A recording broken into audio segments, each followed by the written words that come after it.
Bonjour, ici Elliot pour ciné-techno.com. Aujourd'hui, je vous parle du film The Hunt en français qui est une traduction mot pour mot, La Chasse, et c'est publié en combo Blu-ray DVD. Réalisé par Craig Sobel, sa vision est transmise à l'écran grâce à une équipe d'acteurs qui inclut entre autres Ike Barinholtz, Betty Gilpin, Emma Roberts et Hilary Swank. Distribué par Universal, il est déjà disponible dans les magasins depuis le 9 juin 2020. Des membres de l'élite se regroupent dans un manoir isolé afin de chasser par pur plaisir des Américains ordinaires. Mais le projet prend un tournant imprévu lorsque l'une des proies, Crystal, prend le dessus sur ses prédateurs. Éliminant les chasseurs un après l'autre, elle se taille un chemin jusqu'à la femme énigmatique au cœur de cette entreprise. Donc ce film avait fait énormément jaser avant sa sortie. Il était supposé paraître le 27 septembre 2019, mais sa date avait été déplacée au 13 mars dernier, suite entre autres à 2 fusillades qui ont eu lieu en Ohio et au Texas.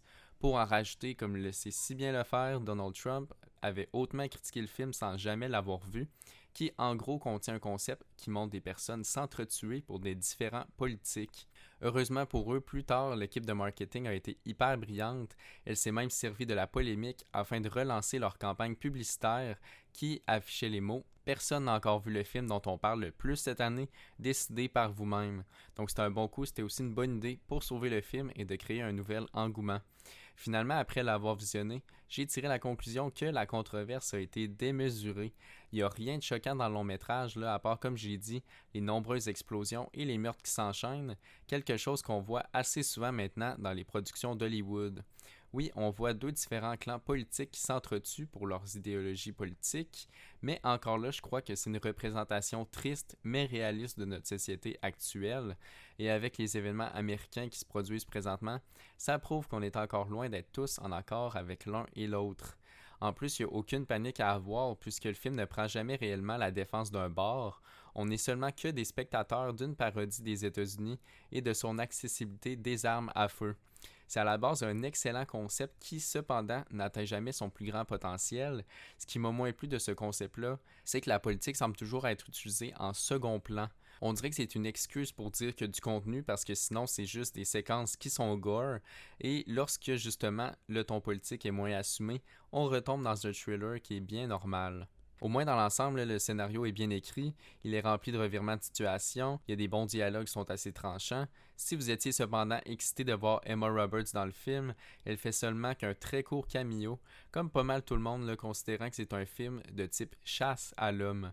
Mais les fans de Betty Gilpin qu'on a pu découvrir dans la série Netflix Glow seront comblés, elle offre encore une belle performance qui est développée tout au long de l'histoire.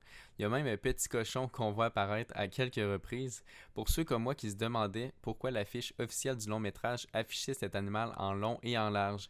Et oui, sa présence a une signification. The Hunt est classé R et on retrouve des pistes sonores en anglais DTS HD 7.1, français et espagnol DTS 5.1, sinon sous-titres anglais, français et espagnol, et le contenu est panoramique et en haute définition 1080. En supplément, on en a 3. On a le premier est Crafting the Hunt, un tout petit making-of de 5 minutes qui nous montre en accéléré les points les plus marquants du tournage. Athena vs Crystal Hunter Hunted, c'est le deuxième. C'est un bonus qui frôle les 3 minutes qui montre le travail ardu d'Hilary Swank et de Betty Gilpin pour une scène de combat époustouflante à la fin du film qui jonte entre humour et animosité. C'est de loin la partie la mieux travaillée au niveau cinématographique et de la gestuelle des acteurs. On le ressent d'ailleurs dans ce supplément qui nous offre un accès aux images de leur répétition. Finalement, on a aussi droit à Death Scene Breakdowns, qui témoigne de la haute présence de violence à travers le scénario. C'est encore un supplément qui pique notre curiosité, même si on reste un peu sur notre appétit, considérant qu'il dure encore lui aussi pas plus que 3 minutes. Malgré qu'il ne réussit pas à transmettre son message politique d'une manière aussi forte qu'à la Jordan Peele ou à la The Invisible Man sortie cette année, The Hunt, disponible maintenant en combo Blu-ray DVD ou sur d'autres plateformes en version numérique, reste tout de même un film à voir pour son concept intriguant et ses moments rapides teintés de folie et de batailles tout à fait sanglantes. Restez d'ailleurs à la fin pour un affrontement de plusieurs minutes entre Hilary Swank et Betty Gilpin qui vaut amplement le détour et qui sauve un peu le tout. C'était Elliot et je vous souhaite un bon visionnement.